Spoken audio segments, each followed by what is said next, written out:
Hello mga kakabs, ito ang resulta ng walang ginagawa o diba? Yung sobra ka ng init tapos nakita mo yung tinapay, ayan ang resulta ng tinapay, kawawa naman. Ayan, magkumot-kumot tayo ng tinapay dyan, bali gagawin ko ay 5 piraso lang.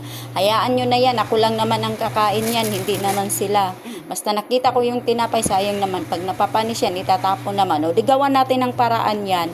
Ayan, ganyanin natin at mamaya ipiprito natin yan sa margarine. Pag na brown na, ikukot natin yan sa powder na gatas para naman kahit pa paano mapakinabangan naman. Kung hindi tayo kakain ng plain lang o dito tayo, gagawa natin ng paraan. Para naman hindi masasayang kasi yung mga tinapay dito, bawat ano, tapon.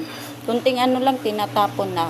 Kasi nga, mabilis lang masira yung mga tinapay dito kasi nga sa sobrang init. Ayan na yung powder, ginagatas. Diyan ko ilalagay yung tinapay pagkatapos. O ayan, ay akin na ipiperito. Bali, brown ko lang yan. Bahala na kung ano ang kalalabasan yan. Basta ako, natatawa ako sa pinagagawa ko. Iba talaga ang resulta ng inip dito, ng walang ginagawa. O, diba? Ayan, ang tinapay na pagdiskitahan tuloy. O, sige, babalik ta rin natin. Kahit pa paano naman, o, diba? Mapakinabangan din natin yan. At yan ay natapos na, hiinin ko na yan. At meron nga din pala akong kape. Nagtitimpla din ako ng kape para naman yan ay papartner ko. Alam mo, sayang talaga yung mga tinapay dito kasi ang bilis masisira. Siguro sa panahon sa sobrang init. Kaya nga yung mga aso dyan sa labas or mga ibang hayop dyan ay napakinabangan din naman nila yung tinapay. Pero dito naman ngayon, gawa natin ang paraan. O ayan, o diba? Sige. Lamutawkin mo pa yan dyan. Oh. Maganda rin naman tingnan.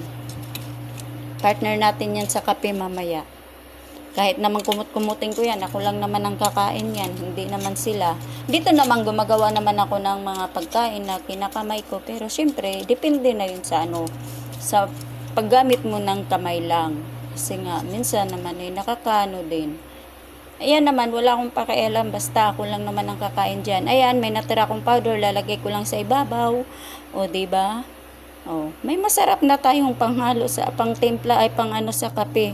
Ayan na, kain tayo. Bye-bye!